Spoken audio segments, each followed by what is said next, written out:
fait, quand une population en croissance rencontre une civilisation qui est en mode « ça va », bah celle qui dit « ça va », elle se fait terrasser la gueule et réduire en esclavage.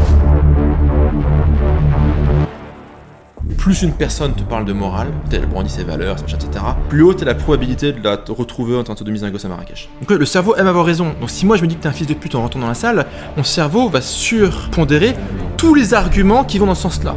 Les gens foutrement intelligents dans certains domaines sont foutrement cons dans autre chose. Quand ta mère est fière, c'est que t'es raté. C'est quand la société dit « ah ouais, c'est bien ce que tu fais », c'est qu'a priori tu t'es trompé. Dans l'histoire de l'humanité, on abaisse très progressivement tout le temps le seuil d'utilité qui justifie un salaire. Tu vois, il y a 5000 ans, tu devais être dehors dans la neige, aller buter un mammouth pour justifier un salaire. Chaud. Aujourd'hui, tu peux être coach. Tu vois ? Bienvenue dans The Backstage, nouvel épisode. On tourne en ce moment, on enchaîne et je suis absolument ravi de retrouver et d'accueillir ce monsieur pour plusieurs raisons. L'une des premières, c'est que j'ai récemment eu un rendez-vous avec lui, je l'ai découvert autour d'une bonne table et d'un bon restaurant. Et je crois que c'est l'un des rendez-vous le plus flippant de ma vie, mais dans le bon sens du terme, parce que c'est le rendez-vous où j'ai appris le plus de trucs. Ok. Je te l'ai pas dit, mais après j'en ai parlé avec Alex et tout. Et bah ouais, t'es un vrai puits de connaissances, il y a des trucs que tu connais qu'il n'y a pas grand monde qui connaît. Et d'ailleurs, on en parlait, mais ton pseudo, je pense qu'on est l'illustration la plus parfaite et la plus totale. Donc j'accueille aujourd'hui Tougan Bara, qui a fait des trucs de dingue, en tout cas dans ma vision du monde, parce que moi les gens que je connais et qui m'entourent le connaissent et le voient de tout en bas comme le roi d'une certaine partie d'internet. Peut-être que tu t'en rends pas compte, tu vois. Mais moi j'ai rencontré beaucoup de gars, alors après il y a beaucoup de mecs qui viennent de tes programmes et qui t'ont beaucoup suivi. Mais en général, je l'ai dit récemment à Kevin, le gars avec qui j'organise une immersion, et je lui ai dit, je crois que dans tout le marché francophone, tu es dans le top 3 avec ton audience Instagram en termes de qualité d'audience. Parce que selon moi, 100% des gens qui te suivent sont des personnes intelligentes, qui ont fait du business, qui comprennent les enjeux et qui sont smart, tu vois. Ouais, alors je sais pas si 100% c'est le cas, il y a quand même quelques personnes qui par moments disent quelques conneries, mais je pense que ouais, je suis pas forcément très populaire, j'aurai jamais 1 million d'abonnés, mais ouais, les gens qui font le choix de me suivre, en général, ça fit, on va dire. C'est trop bon ça. Ça c'est la disruption. Et comment ça se passe ? Est-ce que tu choisis d'entrée de jeu ton image en te disant j'ai une espèce de ligne rouge que je vais suivre et ça va me mettre d'un côté de la barrière où il n'y a que peu de personnes qui vont me suivre, mais celles qui vont me suivre, elles seront complètement dingues. Ou est-ce que c'est au fil du temps que tu te dis au début, écoute, je fais du contenu, et au fur et à mesure, tu te rends compte que parler avec des gens pas intéressants, ça te prend la tête et que tu n'as pas envie de perdre du temps avec eux. Et du coup, tu te dis, vas-y, je modifie mon image et je me mets d'un côté où je vais être ultra safe. C'est pas tellement comme ça que moi j'ai pensé le truc, c'est plus... je raisonne en termes de finalité. Je me dis, quelle est la finalité de l'opération ? La finalité de l'opération, pour moi, c'est trouver des talents. Trouver des gens smart avec qui bosser. C'est extrêmement cher de trouver des talents. C'est cher, c'est compliqué, enfin, tu es bien placé pour le savoir. Il y a un coût finalement de recherche qui est énorme, il y a un coût de test qui est énorme. Et finalement, quand tu as accès à un flot de gens intelligents, bosseurs, avec différentes qualités, plus ou moins barbares, plus ou moins pirates, mais qui restent quand même du bon côté, et que tu as accès à ça au quotidien, en fait, c'est un asset professionnel absolument incroyable, quoi. Donc moi, j'ai plus raisonné en termes... Enfin, le raisonnement initial, c'était ça. C'est, je veux avoir accès à des mecs smart, parce que dès que je veux embaucher un type, il est con. Tu vois, dès que je cherche un type, c'est pas possible, quoi. Ils sont tous cons, les mecs, quoi. Et donc, en fait, en enseignant... L'histoire de ma vie, ça. Putain, l'histoire de ma vie. C'est ça, ouais. Tu vois, en enseignant via les RX, en faisant un petit peu de contenu, même si sur le contenu, j'ai été très régulier, j'ai eu accès à ça. Après, la réflexion vers laquelle je vais en ce moment... c'est, je regardais les maximalistes, les bitcoin maximalistes par exemple, qui sont en mode bitcoin, ça remplacera le dollar, ça remplacera la voiture, ça remplacera tout. Genre je crois que en ça, je possède que ça, j'ai échangé ma femme contre du bitcoin, que du bitcoin, quoi. Donc j'observais ces mecs, parce que j'aime bien les comportements radicaux, et en fait je me suis posé la question, si je suis stratégique, je devrais être un maximaliste de quoi ? Et la réponse est, je veux être un maximaliste d'un truc que je contrôle, parce que bitcoin, je contrôle pas le prix. Et en fait, je suis un Tougan maxi. Alors vu comme ça fait autosuçage narcissisme sur stéroïdes, mais si tu réfléchis bien, ton meilleur asset, c'est toi. Le truc que tu contrôles le plus, c'est toi. Et à travers toi, ça peut être ton audience, si tu choisis d'être une personne publique ou semi-publique, ton réseau professionnel, ta réputation professionnelle auprès des gens avec qui tu as envie de travailler, tes compétences, ta sécurité, ta santé, ton sommeil, etc. quoi. Et donc, en fait, pour moi, la réflexion, elle va être un maxi de sa personne. Et tout ce qui est business n'est qu'une conséquence naturelle inévitable. Et c'est vachement important, une conséquence naturelle inévitable. C'est si tu es foutrement bon dans ce que tu fais et que tu es foutrement toi-même, en fait, pour être très bon, il faut être soi-même, parce que si tu veux compound sur des mois et des années dans une direction, si tu joues un rôle, ça marche pas. Je veux dire, tôt ou tard, t'es grillé, tôt ou tard, t'en as marre, tôt ou tard, tu pètes un câble. Il y a plein de youtubeurs comme ça qui essaient d'être sympas, en mode, ouais, je suis un mec sympa, mais bon, dans le fond, tôt ou tard, ils craquent, Il y a une rupture au bout d'un moment. ouais, tôt ou tard, ils vont choper un abonné qui est mineur et bim, tu vois. Et tu vois, le mec, il joue un rôle, mais en fait, c'était des fils de pute, tu vois. On a vu passer ça. Et pas des fils de pute honnêtes, des fils de pute tout court, tu vois. Donc en fait, jouer un rôle, tôt ou tard, ça craque, tu vois. Donc en fait, si t'es toi-même, dans mon cas, moi j'estime être un fils de pute honnête, fils de pute certes, mais honnête, j'ai quand même des règles et une morale, quoi, eh bien je compound là-dessus, je développe mes compétences, je développe mon réseau, je développe, je dirais, mon embryon de communauté, et puis finalement, faire des affaires, faire des partenariats, rencontrer des gens, closer des mecs, recruter des gens, être recruté pour rejoindre des équipes sur des projets particuliers Web 2, Web 3, bah, ça se fait naturellement en fait. Donc être un maxi de sa personne, et finalement, je dirais, les résultats économiques sont la conséquence naturelle inévitable de ça. Moi, ce qui me passionne le plus là-dedans, c'est même pas la compétence des mecs qui t'entourent, mais c'est la facilité avec laquelle tu les as fait venir vers toi. Tu vois, j'ai eu, je pense, les 30, même les 50 mecs les plus riches qui ont fait soit les RX, soit les PM, je les ai eu au téléphone. Et j'ai pas eu une seule discussion inintéressante, pas une seule. Okay. Or, là, tu vois, tout de suite, aujourd'hui, sur plein de boîtes, on essaye de recruter des copywriters. Guess what? J'ai eu peut-être, je sais pas, 100 entretiens d'embauche que mes assistantes gèrent, etc. Il n'y a pas un mec smart. Et tu vois, et en plus, j'ai eu beaucoup de personnes qui sont passées ou qui en tout cas te connaissent et ont été subjuguées par toi. C'est pour ça que je t'expliquais que moi, j'ai vu des mecs mais qui étaient complètement ouf de toi. En mode, quand tout gagne dit, on fait et on ferme nos gueules. Littéralement. Ouais. Et moi, ce que je trouve ouf là-dedans, alors, est-ce que c'est bien ou pas bien, ça c'est un autre sujet, tu vois. Ah, tant que le mec il grandit, il apprend et que derrière il trouve du boulot ou qu'il crée sa boîte, ouais, d'accord là-dessus. On est bon quoi. Après, c'est vrai que mon style pédagogique, ouais, c'est le mec, je m'en fous de savoir combien il a payé, quand il est en cours, il dit une connerie, il se fait allumer la gueule. Moi, quand dans le chat, il y a un mec qui met 3 points d'interrogation à la fin de sa question, on arrête le cours. Et tout le monde doit l'insulter dans le chat pour qu'il comprenne. Et je ne reprends pas le cours tant qu'il ne s'est pas fait défoncer par tout le monde. Ou alors j'exige qu'il se mette une claque, tout seul, bon je le vois pas, mais j'exige qu'il se mette une baffe, et quand il a fini de se mettre une baffe, qu'il me dise c'est bon Tougan, je me suis mis une baffe, on peut reprendre le cours. J'ai reçu, très bien, je lui fais confiance, tu vois. Et donc ok c'est bon, on peut reprendre le cours quoi. Donc c'est vrai que c'est un peu strict, mais à un moment donné, bon voilà, je suis pas un professionnel de la bonne humeur pour 24 ans quoi. Ouais, c'est clair. Ah mais t'as un objectif en tête, et ce qui est ouf c'est que tous les mecs qui te suivent, ils ont le même objectif que toi, ils en ont un seul, et ils sont là, je suis aligné à 100%. Ces mecs se disent peu importe les downsides qu'il y a, on ferme les yeux dessus parce que le seul sujet c'est que ce mec-là nous fait faire de la thune. Ouais, mais enfin le downside il est pas. Ah, il est ridicule. Ouais. Si tu veux, quand moi je. Mais il y a des mecs pour qui c'est ouf. Monsieur, quand moi j'éclate un type, j'avais fait un truc, c'était le feedback de démolition. Donc je disais à mes clients, les gars, envoyez-moi votre travail et je vous massacre votre gueule. Payez pour que je vous fracasse. Ah non, en fait, ils ont déjà payé, ils font partie du programme. Et de temps en temps, je dis, bon les mecs, envoyez-moi votre matos. Voilà, par contre, allez pas chialer derrière quoi. Ça s'appelait feedback de démolition, et donc là, leur mère, elle en prenait pour son grade, toute la famille en prenait pour son grade. Voilà, c'était du massacre. Et si tu veux, à travers moi, c'est la vie qui leur donne un feedback. Moi, je suis que le messager en fait. Parce que le type, son texte de vente, il peut aller le mettre en ligne, dépenser 1000 balles en ads, perdre 1000 balles en ads.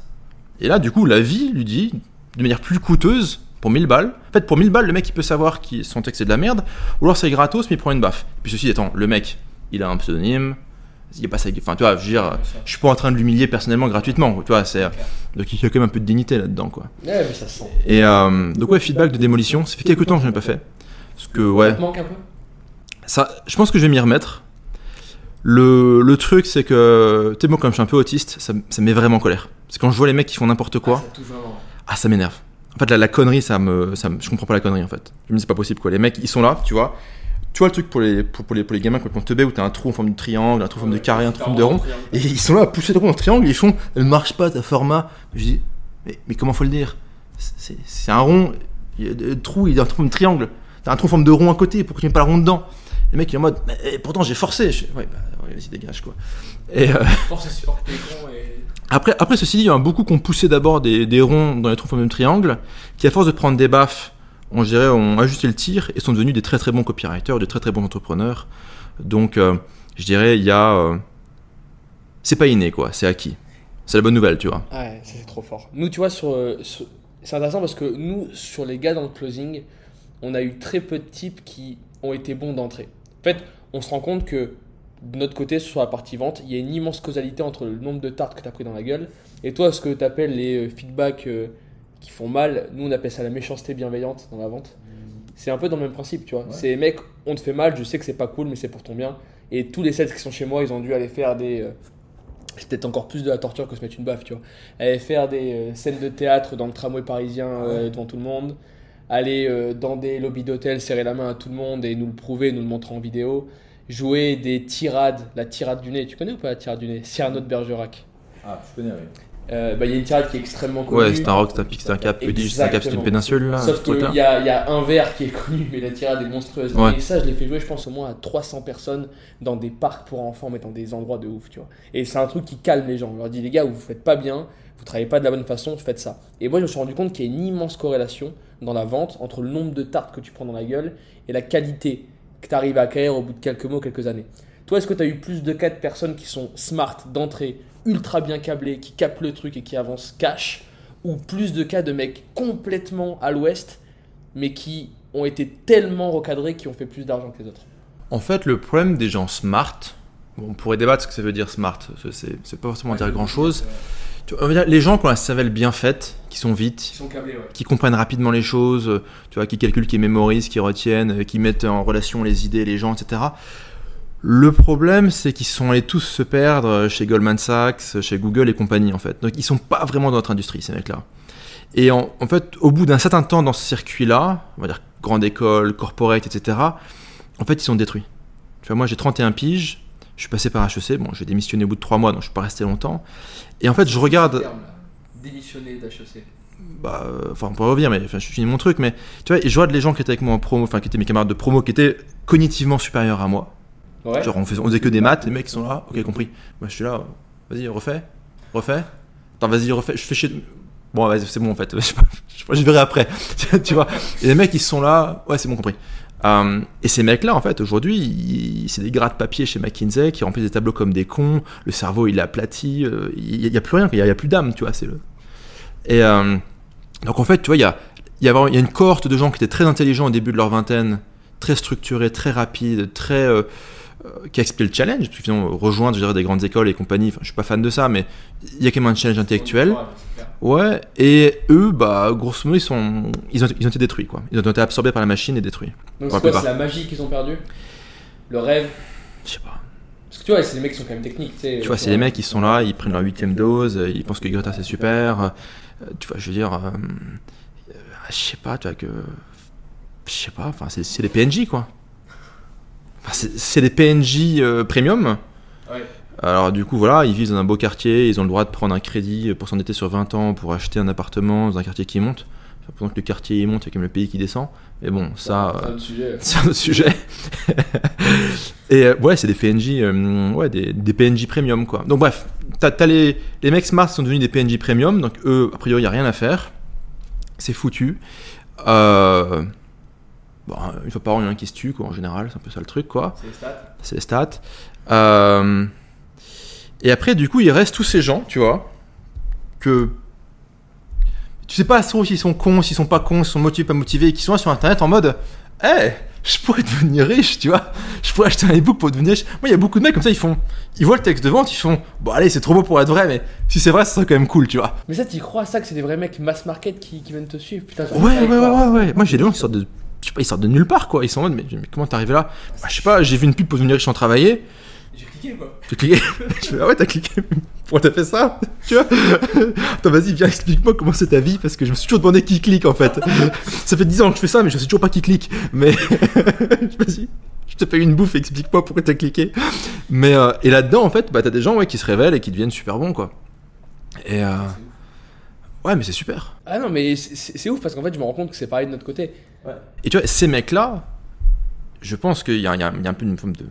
Il y a un tournant économique qu'on voit pas encore, mais ces mecs-là vont aller baiser leur race à tous les gens, justement, les fils à papa, les machins, les gens qui ont fait les grandes écoles, tout ça, parce que toute cette peuplade de la grande école, fils à papa et compagnie, 16e arrondissement, ils ont pas la dalle. Ouais. Ils ont pas la dalle, genre, ni intellectuellement, ni en termes d'ambition, ni en termes de physique, ni en termes de faire quelque chose, tu vois. Le monde est devenu ultra hostile.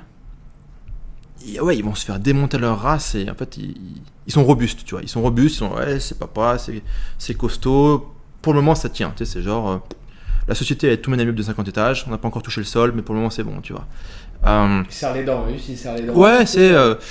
et je pense que, tu vois, moi, je pense que si la France ne part pas en guerre civile, bon, elle partira en guerre civile, mais si elle part pas en guerre civile, c'est des gens de notre monde à nous qui posséderont, qui dans 10 ans auront tous des hôtels particuliers. Ah ouais. Ouais, je pense. Et... Parce qu'on est plus rapide. On fait du cash flow. Tu vois, alors c'est con, mais tu vois, tu fais du cash flow, boum, t'as un bull run, tu déploies du cash flow dans du bull run, tu fais x20, tu fais x20 sur 1, 2, 3 millions, bam, tu vois, alors ok, tu fais pas forcément x20, tu fais x20, puis après tu repères 40%. Ok, tu sors à ce moment-là, t'as quand même fait un truc intéressant, quoi. Ton réseau il est en croissance, tu peux vivre à Dubaï ou à Malte, bon, Malte c'est un peu de la merde, mais bon, mettons Dubaï c'est bien, t'as pas d'impôts, donc. Malte c'est de la merde. Bah, Malte c'est déjà très ouvert. Tu vois, tu peux compound ton cash et ton réseau ultra rapidement, sans friction. Tu vis à Dubaï, tu peux rencontrer tout le monde facilement, tu peux dealer très rapidement, tu peux faire beaucoup de choses. Voilà. En fait, tu as une rapidité d'évolution qui est énorme si tu es apte, tu vois, à faire gérer le travail et à douiller.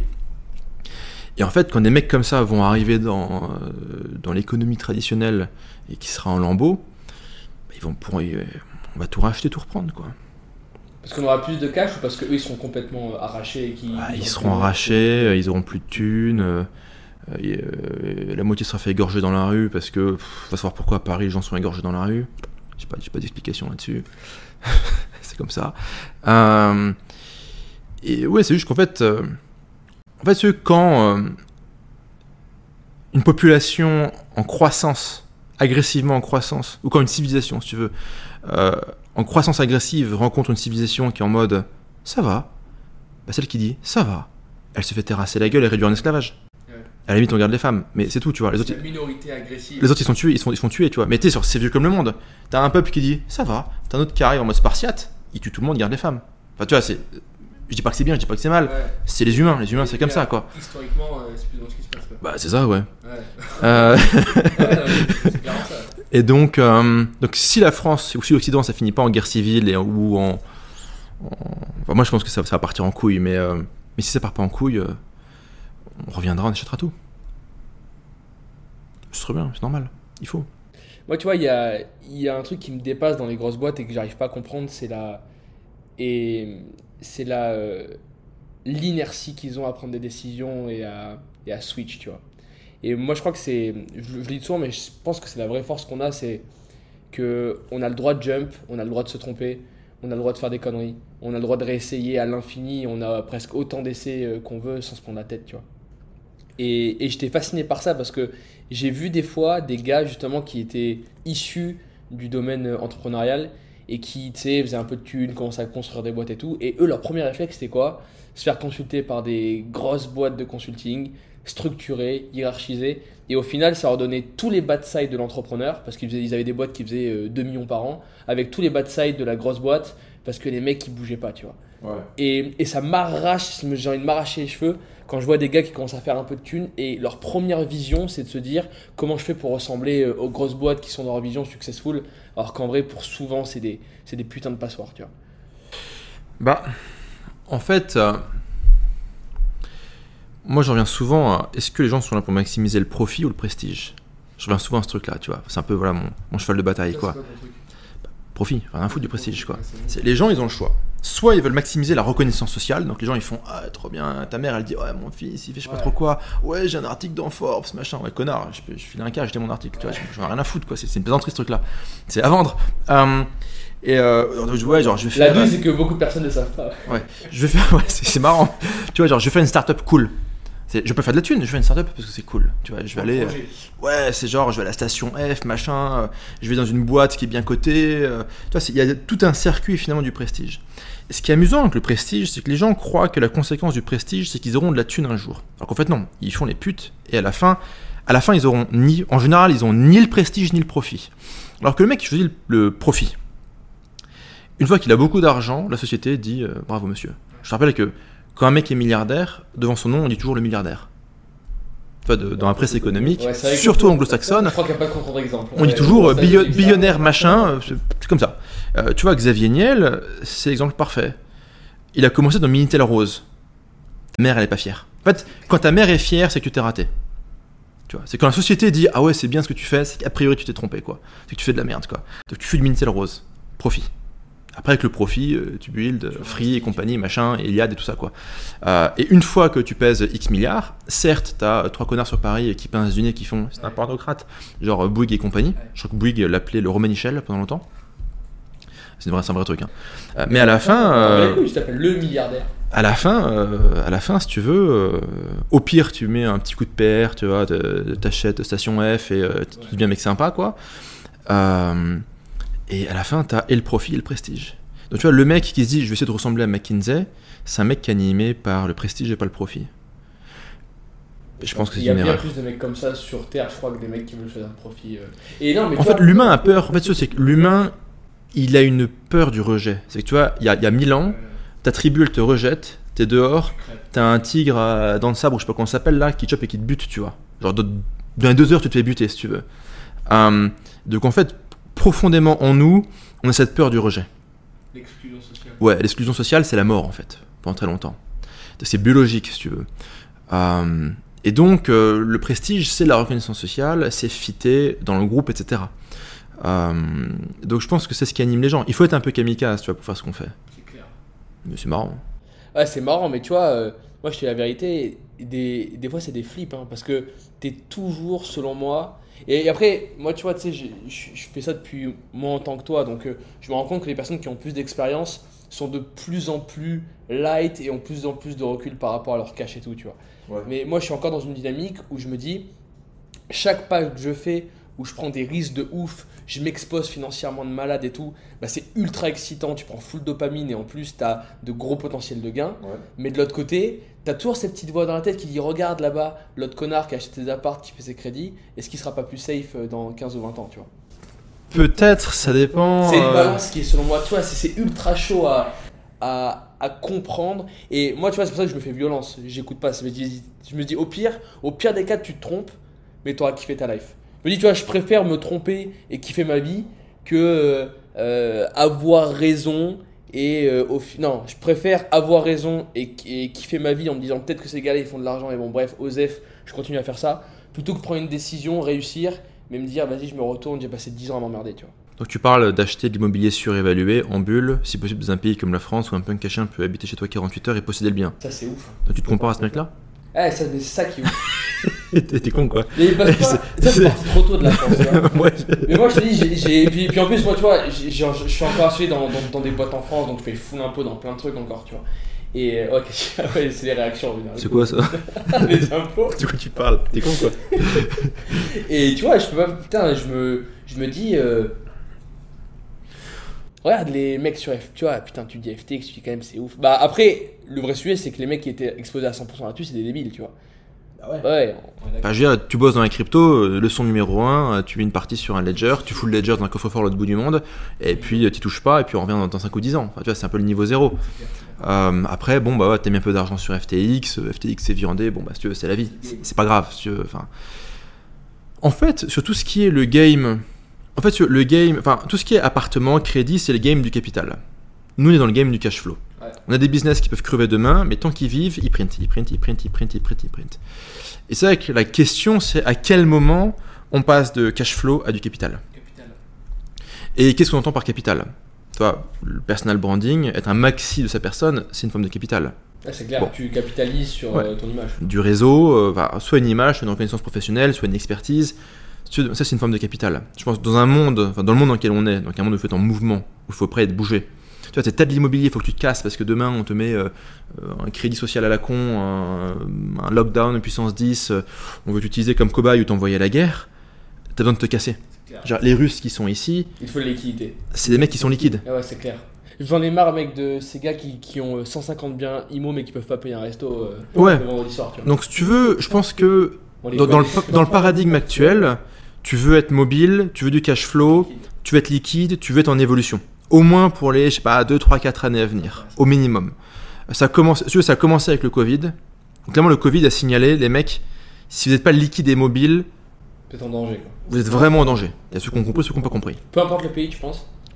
Peu importe le pays. En fait, être mobile, ça veut pas dire que tu pars. Ouais, bien Ça sûr. veut dire que tu es en position de pouvoir partir. Ouais, C'est pas la même chose, tu vois. C'est possible. Ouais, tu peux le faire si tu le souhaites. Il y a très peu de gens qui peuvent le faire. Alors tu vas me dire, nous on est jeunes, c'est des gosses, machin et tout, c'est plus compliqué. En fait, c'est pas plus compliqué, c'est juste plus cher. Ouais, il faut plus de thunes, bah, c'est clair. Ouais. Ah, mais c'est clair. Euh, Dessus, Ah ouais, j'ai des gosses, bah non. t'es juste pas assez riche. T'es juste pas assez riche, t'es pas assez liquide, t'as pas assez de cash flow. C'est pas grave si tu veux, Ouais. c'est juste comme ça quoi. Après, à un moment donné, tu peux te demander professionnellement, ok, dans quelle mesure je veux aller me tourner vers du capital et jouer le game du capital financier. Et là, la transition elle est compliquée pour nous. Parce qu'on arrive auprès d'une banque, on va voir la banque commerciale du coin, elle dira je comprends rien, dégage, machin quoi. Limite, il faut expliquer qu'on fait pas du blanchiment quoi. Ouais, c'est Bon. clair. Et en fait, là, t'as un peu un gap. C'est, t'as besoin d'aller vers des banques privées. Et pour arriver vers des banques privées, il faut au moins 5 M liquides. Mais c'est vraiment minimum quoi. Et c'est pas forcément de la bonne banque que tu as avec ça quoi.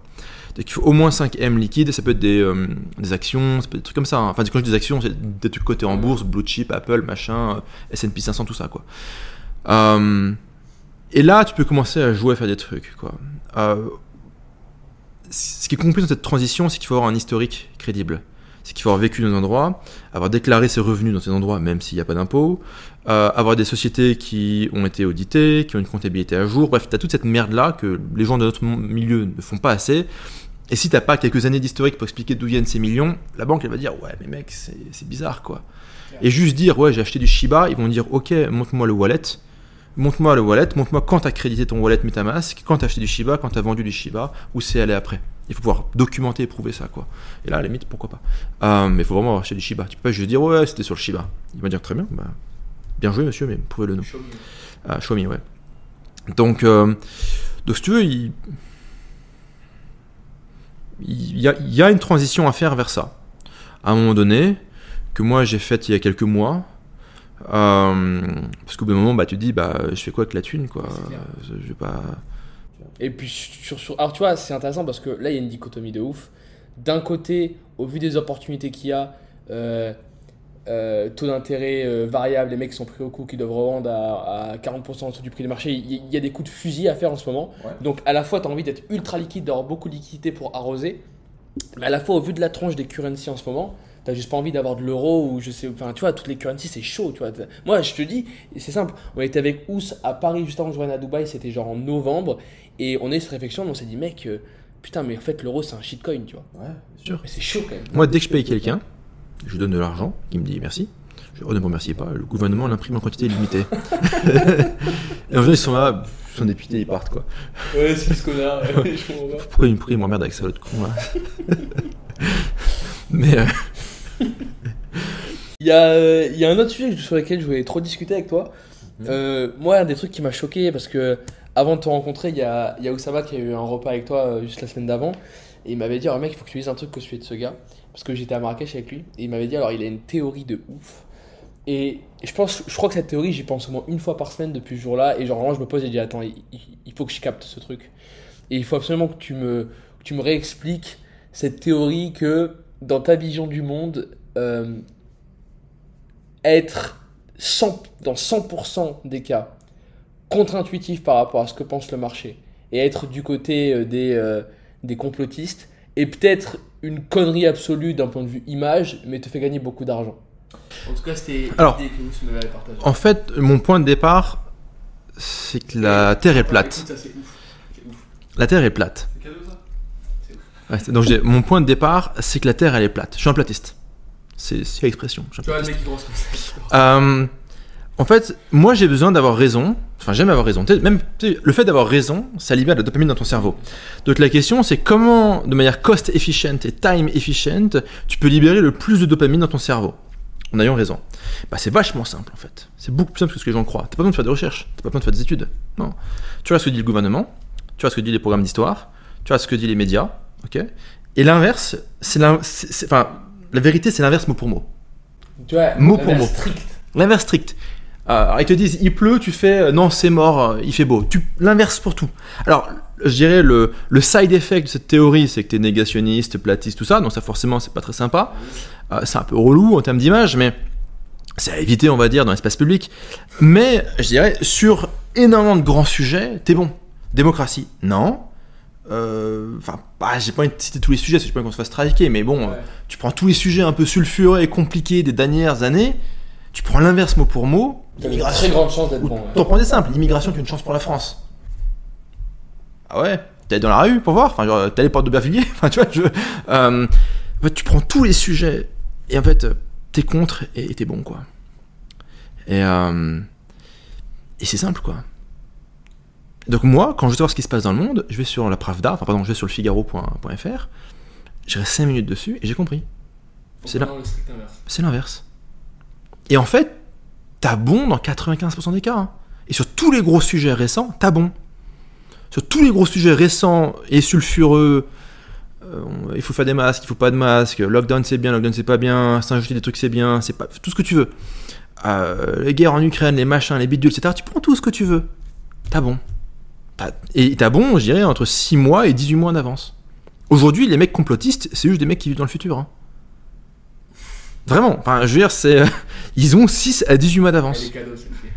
Mais ils ont 6 à 18 mois d'avance sur quasiment tous les sujets. Alors, ok, il y a quelques ratés. Mais dans l'ensemble, c'est un taux de réussite qui est très élevé. Hein.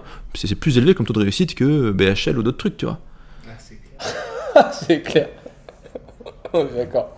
Ouais, trop lourd. Et c'est ça. Alors, c'est fou parce que moi, enfin, du coup, la causalité dont on avait parlé, c'est que penser comme ça te rend beaucoup plus riche que la moyenne. Parce que toutes les projections de ces croyances-là, c'est soit tu es complètement à côté de la plaque, mais en général, quand tu crées un produit complotiste ou platiste, tu as beaucoup de gens qui sont prêts à payer très cher parce que tu es le seul demeuré qui est prêt à leur faire croire et à vendre des trucs, donc tu fais beaucoup de thunes. Ouais. Et de l'autre côté de la barrière, si tu es sur un truc qui est plus mass market, tu auras une immense partie de la population qui croira comme toi et qui, comme tu seras contre le gouvernement, etc., va se dire attends, ce gars-là, il faut le suivre, c'est un truc de ouf, et tu crées une communauté de dingue. En fait, moi, je suis rentré là-dedans, dans tout ce qui est complot par friandise. Tu vois, en tant que copywriter, le job, c'est de connecter des idées avec des chiffres avec des gens avec des citations, des citations avec des événements qui ont l'air aléatoires, pour produire une réalité nouvelle, pour produire une croyance nouvelle, pour produire finalement un mécanisme nouveau en vue de vendre un produit, si tu veux. Donc il faut, je dirais, être un bon copywriter, être un bon marketeur, c'est connecter des trucs un peu incongrus pour proposer un résultat nouveau qu'on n'a pas déjà vu. C'est ça le job, tu vois. Et finalement, pour apprendre ça, je me faisais 1 heure et demie de théorie du complot tous les soirs, tu vois. Et j'en ai vu des pas mal, tu vois. Et est-ce quoi le top 3 comme ça, là, ou le top 2 du truc où tu te dis, tu sais quoi, celui-ci, il y a peut-être moyen. Non, ça c'est des trucs qui te mettent en prison. Non, vraiment, enfin, je veux dire, bon. C'est sympa, j'ai pas envie de finir comme Tate et les autres là.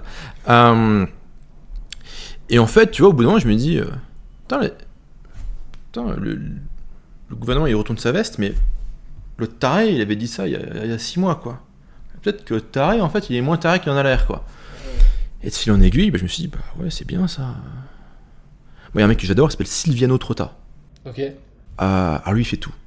Il fait les aliens, il fait les vaccins, il fait les pédos, il fait tout.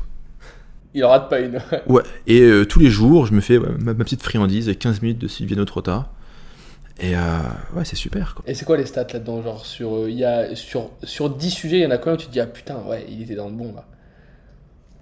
En ce moment, beaucoup. Mais en ce moment, c'est facile. Non, mais franchement, en ce moment, c'est facile.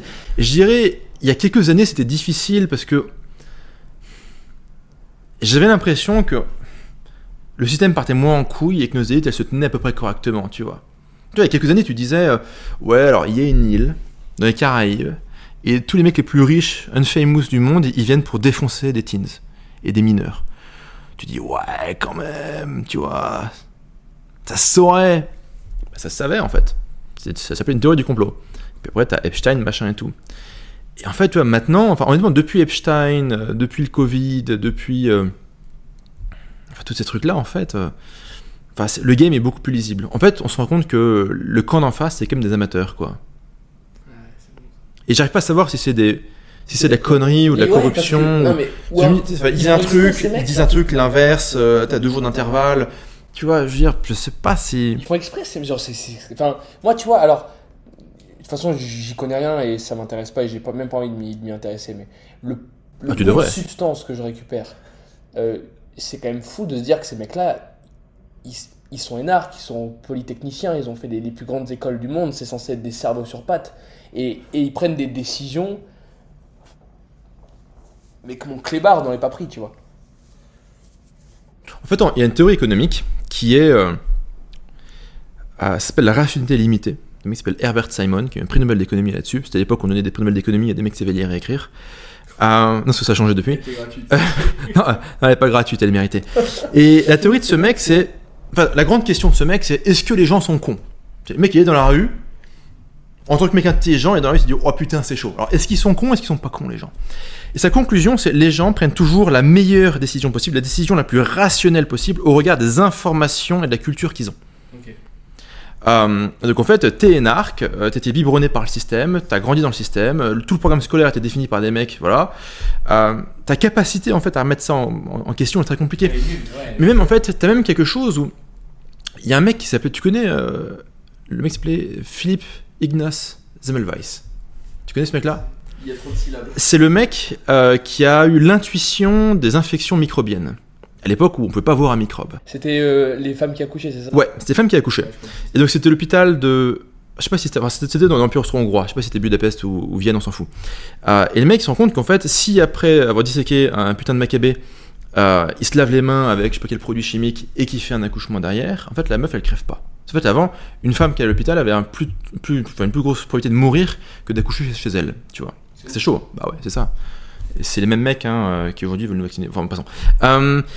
Et lui, en fait, il a cette intuition-là. Et donc, il dit, bah non, il faut se laver les mains.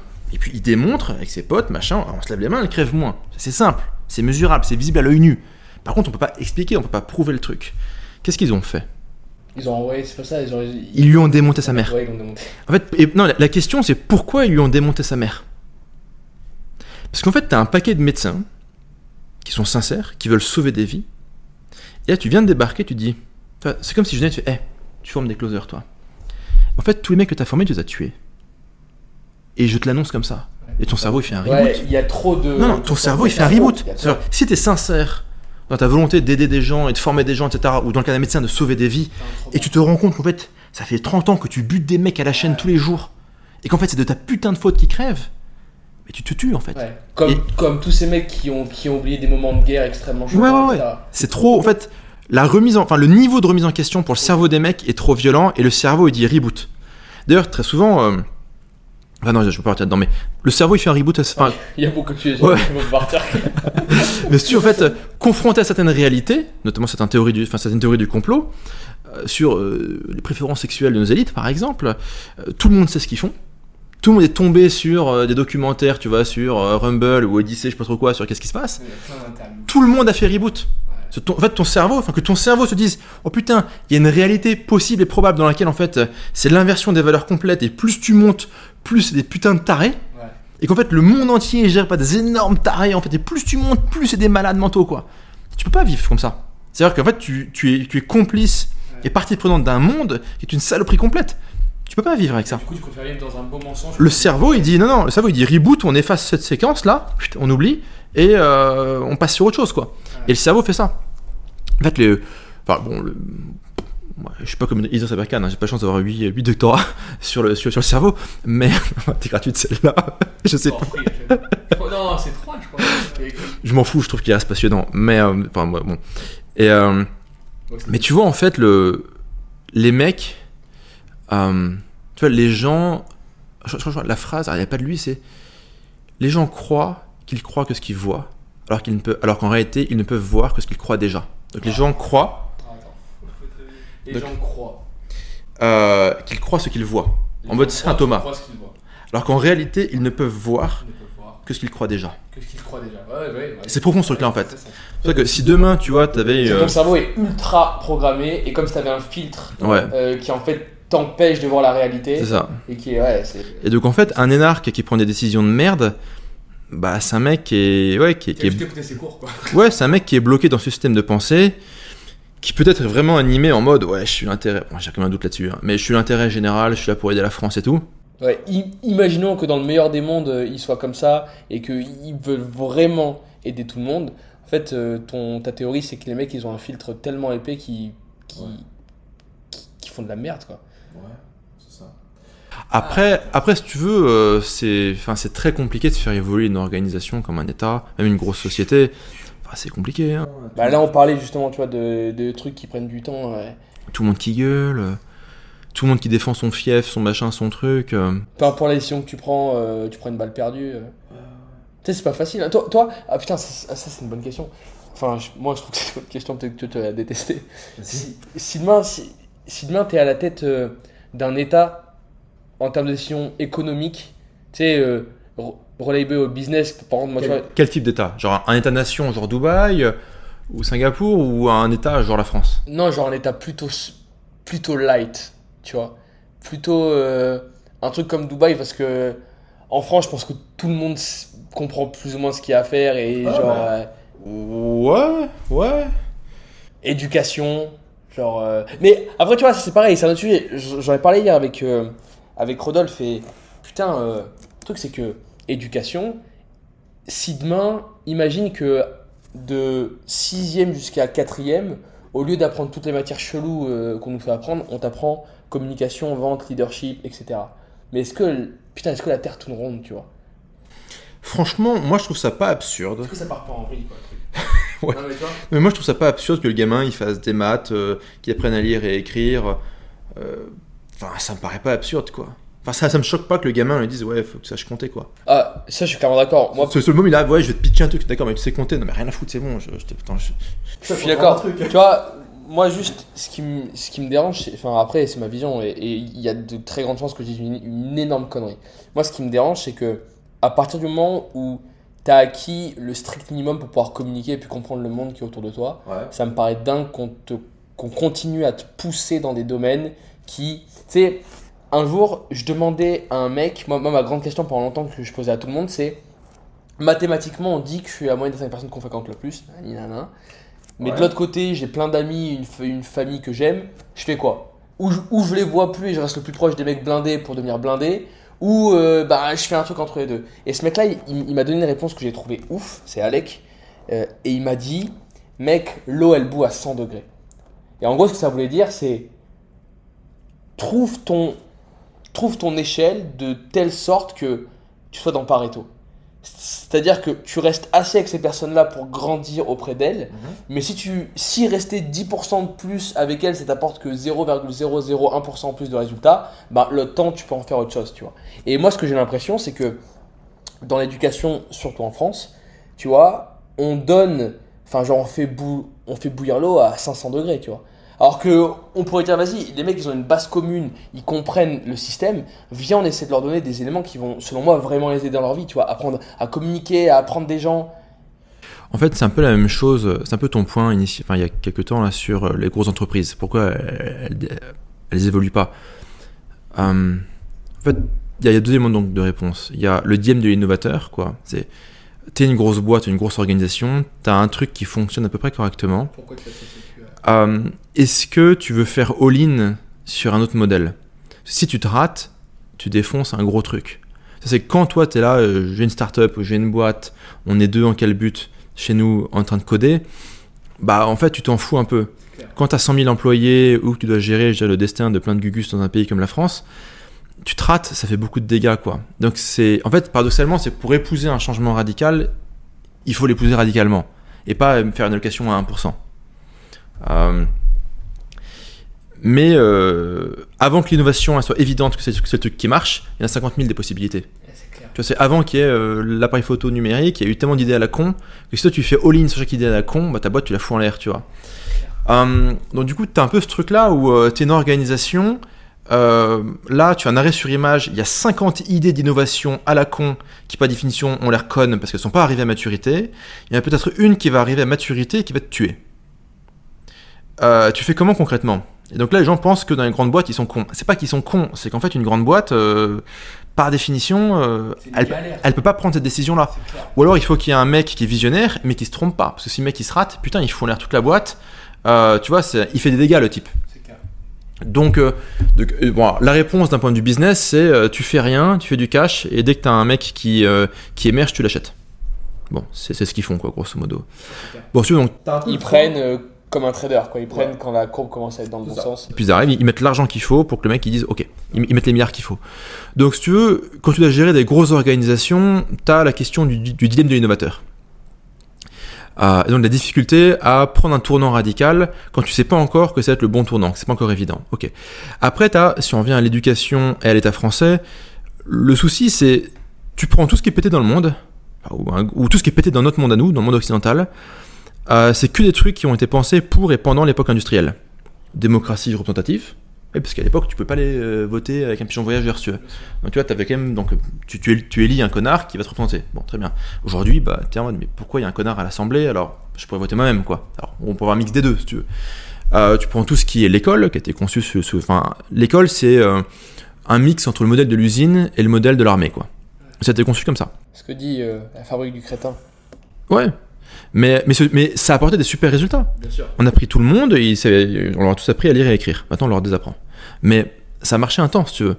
Donc, tu vois, démocratie représentative, système bancaire hiérarchisé, banque centrale, etc., machin, les monnaies qu'on connaît, fiduciaires, scripturales et compagnie. En fait, même je dirais, tout ce qui est industriel. L'industrie de la santé, l'industrie enfin tous ces trucs-là, quoi. Ça prend un temps ouf, en fait. Et c'est que des trucs, en fait, qui ont été pensés pour et pendant l'ère industrielle. Et aujourd'hui, en fait, on est sur l'ère digitale, l'ère, finalement, de la fluidité, l'ère de l'ultra-personnalisation. Et oui, t'arrives, on te file un cachet standardisé pour un adulte standardisé. Tu vois, on prend pas en compte ton ADN, tes antécédents, tes machins, tes bidules. C'est en mode, bon, bah ouais, on te file un truc standardisé. Et tout est standardisé. L'éducation est standardisée, les médecines sont standardisées. Et ça, bah, c'est un peu ce qui reste de l'ère industrielle. Et il faut pivoter vers l'ère digitale. Le problème, c'est, dilemme de l'innovateur, c'est compliqué de pivoter sur un truc aussi bordélique que ça. Et du coup, tu as des cités-états, genre Dubaï, qui elles disent, bah, en fait, nous, il y a 20 ans, il y avait un putain de désert, donc en fait, on en a rien à foutre. En fait, on mode startup. Ouais, ils ont rien à perdre. Ils sont pas en mode calbut, ils sont en mode djellaba, mais finalement, tu vois, c'est la même idée. DigiDash. La DigiDash. Pandora. Non, je sais pas. Bah, Pandora. C'est Pandora. Bah, c'est quoi DigiDash? C'est bonne question. Ok. Bon, bref. Donc, si tu veux, quand tu es Dubaï, c'est facile de pivoter très rapidement, de tester, d'innover, etc. Quand tu as un état comme la France, c'est très compliqué. Donc, en fait, moi, je pense qu'ils vont pas réussir à évoluer à temps. Ils vont se prendre une branlée mémorable. Tous les talents vont aller se déplacer vers des cités-états comme Dubaï. Et finalement, bah, là-bas, je sais pas trop ce qui va rester. Bah, ça va partir en couille, quoi. Et, ok, bon, c'est. Ouais, ok, ça a du sens. Tout ça a du sens. Tout c'est clair. Tu penses quoi de Tate? Je pense que Tate, il illustre un truc. C'est que tu peux pas être remarquablement intelligent dans certains domaines sans être exceptionnellement con dans d'autres domaines. Donc en gros, c'est soit t'es un peu médiocre dans tous les domaines. Pas forcément, tu peux être médiocre partout aussi. Mais les gens foutrement intelligents dans certains domaines sont foutrement cons dans autre chose. Bon. Et peut-être que tu vois, c'est un mécanisme de la nature pour éviter qu'il y ait un hyperprédateur qui réduise tout le monde en esclavage, tu vois. Et tu vois, quand tu es Tate et tu dis, et tu revendiques sur tous les podcasts de la Terre, moi je prends des nanas, je leur lave le cerveau pour qu'elles s'enfoncent des godes devant une caméra et je garde 90% de l'argent, et après je mets des closers, littéralement, sur le keyboard pour aller défoncer les comptes en banque des mecs d'en face, etc. Tu sais, quand tu revendiques ça, que tu te vantes de ça, putain, au moindre problème légal, en fait, t'as aucune présomption d'être un mec bienveillant, si tu veux, tu vois. C'est ensuite, moi, c'est un truc sur lequel j'ai corrigé, c'est quand j'ai commencé sur Internet, j'étais assez dans la provoque. En fait, je me suis dit, bon, je vais apprendre aux gens à devenir riches sur Internet, tout comme traiter de fils de pute. Donc, je suis arrivé en disant, mec, je suis un fils de pute. Mais l'erreur de cette dynamique-là, c'est qu'en fait, il y a une présomption de malveillance. clair. Tu vois. Et au moindre souci, bon, j'ai pas eu de souci, mais au moindre souci, Les mecs te ressortiront ça. on peut te dire, ouais, mais monsieur, là, vous avez dit que bidule, tu vois. Je te donne un truc con. Dans le montage de ma dernière vidéo sur YouTube, le monteur, j'ai balancé une petite taxe sur les e-commerçants, et au moment du montage, le monteur, il met une photo d'un trisomique. Quand je dis e-commerçant. Et tu vois, je suis là en mode, ouais, mais tu vois, mec, si moi, demain, on me met devant un jury pour une raison X ou Y, tu sais jamais, la vie, ça peut partir en couille, tu vois. Et qu'en fait, on dit, mais regardez, c'est même un mec qui se fout de la gueule des handicapés. C'est des faisceaux de preuves, ça va ajouter un truc en plus qui n'a rien à voir. En fait, c'est pas une preuve, mais c'est qu'on se fait une opinion de toi que t'es un enculé, et les gens, je dirais, la première opinion, elle est la bonne. Ça s'appelle le biais de confirmation d'hypothèse. Donc le cerveau aime avoir raison. Donc si moi je me dis que t'es un fils de pute en rentrant dans la salle, mon cerveau va pondérer tous les arguments qui vont dans ce sens-là. Et tous les arguments qui vont dans l'autre sens, comme ça va pas dans le sens de mon idée initiale, ça libère pas de dopamine, le cerveau, il va les restreindre, si tu veux, les diminuer. Donc en fait, si t'arrives si jamais on peut trop facilement te faire passer pour un énorme enculé, bah en fait, on peut leverager beaucoup de choses contre toi. Et donc tu vois, moi je suis Tate, admettons que le mec, il a vraiment fait du sale. Je sais pas, peut-être que c'est juste du storytelling, derrière il y a rien du tout, hein. J'en sais rien, si tu veux, encore une fois, présomption d'innocence. Bon, même si ça n'existe pas trop ça, mais bon. Ah ouais, toi tu crois pas à ça? Bah dans les faits, ça n'existe pas. Ah, c'est bon ça. Enfin, dans le droit, très théoriquement oui, mais dans les faits, ça n'existe nulle part, ça, la présomption d'innocence. Ah ouais? Bah attends, d'abord t'es traîné dans la boue et foutu en GAV, et après peut-être que, tu vois, je veux dire, bon. J'avoue, ouais. Soyez 100% dans le coup ou ne soyez pas. Ça. Et puis, une fois qu'on a traîné dans la boue et qu'en fait t'es innocent, bah là, il n'y a plus aucun média pour faire un article. Tu vois. Mais bref, donc si tu veux, Tate, en fait, le mec, il pose une bombe, tu vois. Il place, en fait, le mec, il crée des trucs où... Admettons qu'il ait vaguement fait du webcam, sans qu'il y ait des trucs crapuleux, la traite d'êtres humains. Mon intuition, c'est que c'est un peu exagéré, comme ce qui est dit, comme très souvent, mais... Ou que c'est une meuf qui veut se faire un billet, mais bon, ceci dit, bon, je connais pas le dossier, donc j'ai pas forcément me prononcer, quoi. Alors, mais putain, dans derrière, ce cas, ce mec-là, il vit... tu le revendiques pas, Ouais, c'est ça que je trouve trop incohérent. Surtout, en gros, le sexuel, c'est des sujets qui très rapidement tombent en prison. Moi, j'ai rencontré, dans le genre profondément intelligent et profondément con, j'ai rencontré un type à Prague. Quand j'étais en passage là-bas, la dernière fois que j'étais de passage, un mec d'ailleurs qui est dans la war room, je crois qu'il est dans la war room d'Andrew Tate, bon, peu importe. Je passais là-bas, bon. Et le mec, il a un process de malade. C'est un mec qui tourne à... Je pense qu'il doit prendre un demi-million par mois sur OnlyFans. Et le type, il arrive à prendre une meuf random, draguer, machin, bichou, tout ça, ok. Et après, avant de la baiser, il va dire non, je peux pas te baiser. Et là, mais pourquoi, machin, tout. Moi, je peux que baiser ce que je possède. Ok. Et donc, en gros, il arrive à la lui lever le cerveau pour qu'elle se tatoue son putain de prénom. En plus, il a un prénom, là, con, sur sa chatte. Le prénom du gars. Sur sa putain de chatte. Bon. Et après, de fil en aiguille, il l'amène à tapiner sur OnlyFans. Est-ce qu'elle est consentante ou pas consentante? Je connais pas le détail. Mais putain, le mec, il a un ticket pour la prison. Chaque meuf est un ticket pour la prison. Parce que la nana s'est fait tatouer son putain de prénom. En plus, il a un prénom, la con, tu vois. Il a pas un prénom genre... Ouais, c'est cramé. Tu vois, il s'appelle pas... Ouais, il y a que lui, quoi. Tu vois. Et chaque meuf, jusqu'à la fin de sa putain de life à lui, est une grenade dégoupillée avec des petites jambes et qui court dans tous les sens et qui peut péter à tout moment. Surtout que... avec le putain de tatouage sur la chatte, mais tu peux démontrer en 2 secondes qu'elle était entre guillemets sous emprise, tu vois. Bah ouais. Et donc elle était pas consentante. Et donc maintenant qu'elle a foutu des photos d'elle à poil sur OnlyFans et que ça a ruiné sa vie, etc., machin, ou derrière, machin, mais putain, il peut prendre 20 ans de tôle, mais sur un rien. Surtout qu'une nana qui est assez conne pour faire ça, en général, assez conne et instable pour faire ça, elle en général assez conne et instable pour aller traîner en justice. Le jour où elle se rend compte que tu vas pas l'épouser, tu vois. Et en fait, tu vois, typiquement, c'est le mec profondément smart, parce qu'il a un système rodé où il prend n'importe quelle meuf dans la rue, il te processise ça, mais en rien de temps, en 4 jours, c'est réglé. Alors, en termes de process, c'est bon, tu vois. Et en même temps, mais d'une connerie abyssale, tu vois. Mais abyssale. Mais tu vois, c'est nos limites en termes de conneries, enfin, c'est liability no limit, quoi. Tu vois. Et le mec, tu vois, il se rend pas compte, quoi. Donc en fait, pour moi, Tate, il y a un peu de ce truc-là, tu vois, où le mec, il est brillant, c'est sûr, quoi. Enfin, mais à côté de ça, le type, tu vois, tu peux pas aller t'attaquer à tout le système, dire que les élections sont falsifiées, que, pas être irréprochable derrière. que les vaccins sont des poisons. C'est une chose d'avoir un avis mitigé sur le fait de vacciner, sur la vaccination obligatoire. Ouais. Un avis mitigé. Si tu veux, c'est une position, c'est ce qui est ma position, qui est raisonnable. Mais arriver cash, dire que c'est un vaccin, que les élections sont falsifiées, que le monde est géré par des pédophiles, etc. Mais tu sais, le dire cash, quoi. Et faire 40 milliards d'impressions sur TikTok. Et d'ailleurs dire, by the way, je suis un pimp digital. Ouais. Le mec, il fait, ah ouais, t'es un pimp digital, toi. Attends, vas-y, c'est intéressant, on va trouver 2 gonzesses, leur filer un bifton. Et on va voir à quel point t'aimes la prison en Roumanie, maintenant que t'es musulman. En Roumanie, par définition, c'est pas très musulman, quoi.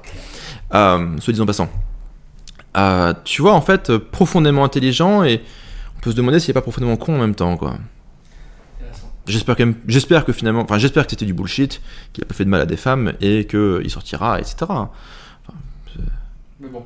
Ouais. Mais dans tous les cas. D'ailleurs, ce qui est paradoxal et très sadique, c'est que les gens, pour me dire à cheveux bleus, qui veulent le voir croupir en prison, dans le fond, vouloir le voir croupir en prison, c'est vouloir qu'il ait fait des choses horribles à des gens. Donc c'est quelque part, est-ce qu'ils ne souhaitent pas que des gens aient souffert juste pour assouvir leur pulsion d'aller lui fracasser la gueule, tu vois? Dans quelle mesure, en fait, c'est pas eux les vrais psychopathes, tu vois? Ouais, c'est peut-être encore plus horrible, c'est clair.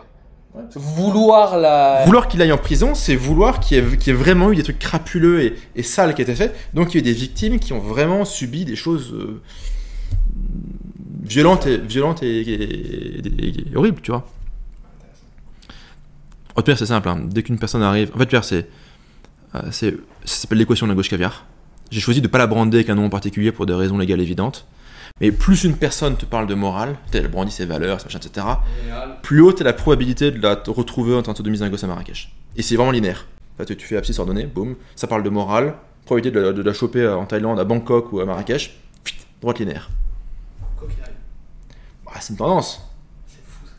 Mais je la comprends bien cette tendance, et puis je m'en rends compte tous les jours. Les mecs qui veulent surmontrer, dire moi je fais que du propre, je suis ultra clean, etc. En général, ça se... C'est les pires crapules, c'est les pires ordures, quoi. C'est clair. C'est pareil, tu vois, parce que le truc, c'est l'inverse, mot pour mot. Il y a des petits... une série de vidéos qui va arriver, et a priori t'as mis des titres aguicheurs, j'apprécie. Donc ouais, je prépare l'homélie du Père Tougan. Donc une centaine de vidéos sur des sujets de fond. Par exemple, ce qu'on mentionnait en off, c'est la morale n'existe pas. La morale, ou l'action morale ou éthique, c'est qu'une question de distance. Regarde. Demain, il y a une vieille qui passe, tu lui arraches son sac. Bon, pas à Dubaï, ils sont en prison. Tu fais ça en France, tu as le droit de le faire. Bon. Tu lui arraches un sac. Mais tout le monde va dire c'est pas bien. C'est clair. C'est pas bien, tu vois. Très bien. Par contre, quand tu achètes un iPhone, c'est bien. Sauf que l'iPhone, c'est un gamin qui s'est noyé dans de la boue pour trouver du putain de cobalt ou je sais pas quelle merde qu'il fout dedans. C'est des gens qui travaillent dans des conditions effroyables dans le tiers-monde pour fabriquer cette merde. C'est des matériaux qui polluent à mort. C'est X centaines de milliers de morts par an, enfin de morts précoces à cause de respiration, de vapeurs chimiques dans les usines de microprocesseurs.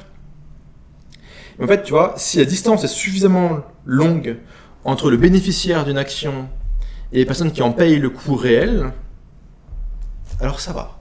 Elle est propre cette guerre, tu vois. Tu vois, c'est... c'est vrai, ça, putain. Et c'est tu vois, nous, typiquement, dans notre industrie, on nous reproche souvent d'être des gens amoureux. Ouais, mais attends, tu closes un mec, tu le squeezes un peu, machin, tu lui prends de la thune. Et en fait, on a l'impression que c'est amoral parce qu'il y a très peu de distance. Parce qu'entre le bénéficiaire et celui qui en paye le coût réel, il y a très peu de distance, tu vois.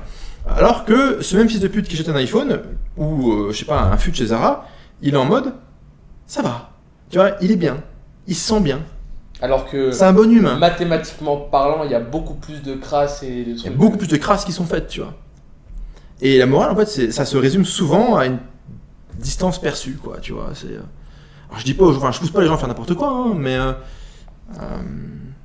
ça fait réfléchir. Ça fait réfléchir, quoi. Donc ouais, ce sera un des épisodes de l'homélie du Père Tougan, un des 100 épisodes. En plus, c'est gratuit, hein. Il est sympa le Père Tougan, hein. Follow this guy, for free. Vous imaginez? For free. J'aurais jamais donné ça. Cliquez. Ok, trop bon. C'est quoi la dernière très grosse connerie que t'as faite? Et tu vois, moi je veux pas une connerie où t'as fait une connerie et ça t'a mis dans la merde. Or, je veux une connerie où peut-être ça t'a mis dans la merde, mais surtout tu t'es dit, ok là j'ai pris un vrai feedback. Ou tu vois, t'as fait le truc et tu dis, ah putain merde, trop tard. Je le ferai pas. Je sais pas, je vois pas trop de. Peut-être que ça arrive pas aux gens très intelligents et moi ça arrive tous les jours. Non mais en fait, quand tu fais de la connerie, t'achètes de la data. C'est très vrai, bah oui. Après, sauf si tu fais des trucs genre complètement illégaux et foireux, mais comme je fais pas de trucs illégaux et foireux. Genre, un mec que moi tu vois, le dernier exemple en date, ça m'a remis un process de recrutement que je trouvais ultra clean. Mais au final, ça a complètement foiré, j'ai eu que des débiles. Et je me suis dit, ok, j'ai perdu X heures à créer ce truc-là. Ok. Et je me rends compte que c'est une vraie erreur, donc je le referai pas, tu vois. Ouais, je crois que j'en ai un.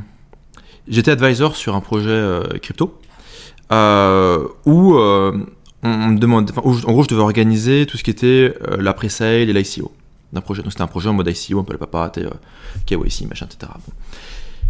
Et on a fait un processus d'ICO intelligent.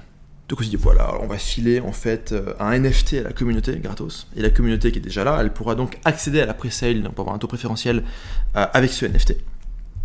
Et après, il y aura l'ICO qui sera un taux plus élevé, un prix plus élevé que la pre-sale, etc. Donc en gros, on va filer le NFT gratos. Bon, voilà. Sauf qu'on voulait le filer, sauf qu'à l'époque, les gas fees sur Ethereum, c'était vers 300 balles pour faire un mint. Donc le mec, s'il veut minter, ça lui coûte 300 balles. Il fait, ouais, attends, c'est gratuit, mais c'est 500 balles. Bon, attends, ok, les mecs, laissez tomber, on passe sur Polygon. Donc bon, oubliez ceux qui ont acheté, on vous refund les gas fees. On oublie ce truc-là, on va refaire demain sur Polygon. Enfin, après-demain, parce que ça bug en fait, sur Polygon. Ok, donc le mec, il va acheter son truc sur Polygon, il peut acheter en pre-sale, machin. Après, il faut qu'il connecte son putain de wallet avec son NFT pour aller sur la putain de pre-sale. Évidemment, à chaque étape, tout le monde rate. Hein. Au milieu de ça, il y a les mecs qui font hey oh, moi je veux mettre 100K. Je lui dis ouais, mais attends, il faut que tu aies les bonnes cartes et tout. Enfin, il faut que tu aies les bons NFT pour pouvoir mettre d'avant. En fait, la pre-sale, t'es limité. Donc, en fait, si tu as plein d'NFT, tu peux mettre plein d'argent lors de la pre-sale. Le mec, il fait mais en fait, je vais juste te donner de l'argent. Pourquoi tu me fais chier, tu vois. Et au final, c'est un projet, on aurait pu lever, je sais pas, 10-12 M. Allouable en R&D, etc., en marketing et tout. Et on a levé péniblement, je sais pas, enfin, j'ai plus chiffré, peut-être un tout petit 2. Et finalement, les trucs trop compliqués, trop intelligents, trop séduisants intellectuellement, ça marche pas. Faut faire des trucs simples. Et ça, typiquement, c'est une erreur à 10 M. C'est un mec, c'est putain de smart. Hein. C'est des trucs simples, ça fonctionne. Et en fait, depuis, je passe en mode 4L, low tech, low human, low complexity, low cost. Dès que c'est compliqué, je suis en mode cool, bonne chance. Ouais, je le ferai pas. Ça m'intéresse pas. Genre, moi, maintenant, j'ai quasiment plus de funnel. Tu sais, j'ai plus de one-click upsell bump, je suis en mode bon de commande. Texte de vente, je suis en mode vidéo sur Loom. Tout qui est simplifié à mort. Je cherche pas à gratter, optimiser la conversion. Je n'ai rien à foutre. Je simplifie. Ouais. Parce qu'en fait, l'espace mental que tu libères en simplifiant te fait gagner beaucoup plus que... quelques dizaines de milliers ou centaines de milliers en plus. Ça c'est le deuxième gros truc qui m'a fait kiffer quand on a discuté. Tu m'as dit, ben voilà, écoute, moi, il y a de ça quelques ans, je faisais beaucoup plus d'argent qu'aujourd'hui, mais je travaillais beaucoup plus qu'aujourd'hui. Et aujourd'hui, je gagne 5 fois moins de thunes, mais je travaille plus du tout. En tout cas, là-dessus. Donc, et c'est ouf parce que tu vois, je crois que moi, même aujourd'hui, je pourrais travailler 10 fois moins sur mon business et me focus sur d'autres choses, des vrais gros projets qui peuvent me rapporter beaucoup d'argent. Mais je crois que je fais encore cette erreur de vouloir trop surdélivrer les clients, de vouloir trop, tu vois, être dans les petits détails. Parce que on m'a trop répété, je crois qu'en fait c'est une connerie que les grandes boîtes se cachent dans les petits détails. Mais au plus j'avance, au plus je comprends ce truc-là de keep it simple, va le plus vite possible. Et mettre de la vélocité. La simplicité, ça permet d'être beaucoup plus rapide. Et en business, la rapidité, ça compte. C'est clair. C'est le timing, le momentum, la rapidité, c'est extrêmement important. C'est un gros sujet. Tu vois, je pense que le bull market crypto a montré ça, quoi. Les mecs étaient assez rapides, qui avaient une team ready, qui étaient en mode ok, j'ai une team rapidement, ok, NFT ça marche, je fais un NFT, boum, je lance. Peu importe les compétences, ils sont. Ok, boum. Et ils sont arrivés, ils ont fait des trucs très intéressants financièrement. Bon. Parce que c'était rapide.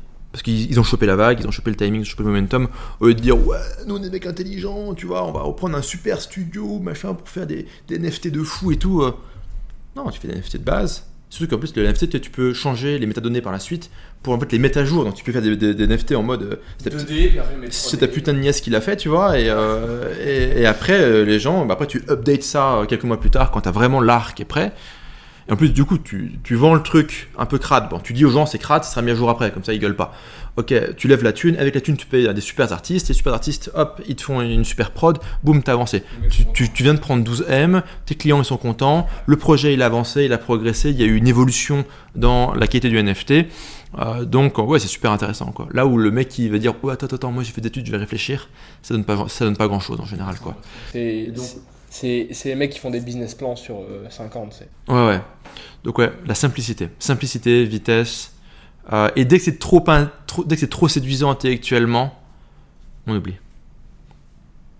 Tu vois, nous, il y a des mecs qui étaient en mode, c'est bon, on fait confiance, on veut y aller, on aime la vision du product, on a compris ce que vous allez bâtir, on a compris que ça allait prendre du temps, etc. On est chaud. Moi, j'ai des mecs qui disent, je peux mettre 300K, 500K, je m'en fous, quoi.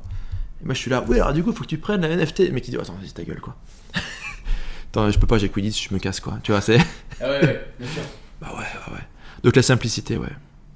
Entendu. Là, il y a une question qu'il faut que je retrouve, Vas-y. qui était folle, et que j'aimerais vous te poser parce que du coup, ça va être intéressant. Tu sais ce que c'est un épitaphe C'est pas le truc sur la. sur la tombe? Sur la tombe. Et la question qui m'a fait rêver la dernière fois que le mec il a posé, c'est quoi le meilleur épitaphe que tu pourrais avoir sur ta tombe? Tugendbara disagrees with you. Ça c'est mieux en anglais. Donc, ou en français, Tugendbara n'est pas d'accord avec toi.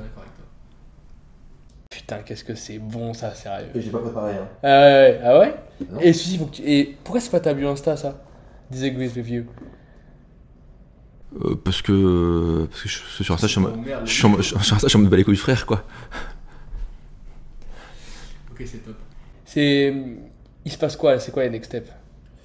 Si je suis dans ta tête, parce que tu vois, moi, c'est pour ça que j'ai posé la question précédente sur le fait de prendre de l'argent et d'être ok de prendre moins, mais sans plus travailler, parce que toi, ce que tu m'as dit. Et je prends pas moins en fait. Je prends moins en CA, mais je prends plus en profit en fait.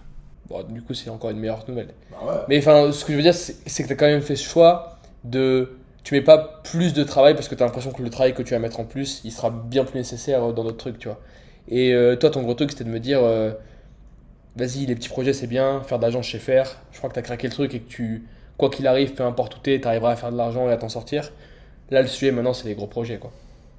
Moi, ouais, je suis associé dans plusieurs projets Web 2, Web 3, techno, où finalement je vais apporter un peu de violence marketing, quoi.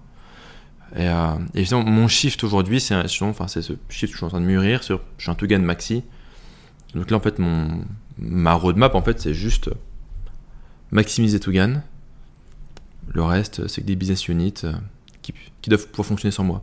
Tu vois, c'est que chaque business dont je fais partie aurait dû pouvoir exister sans moi, peut exister sans moi. Sauf qu'au lieu qu'il fasse 5 de chiffres, il fera 20.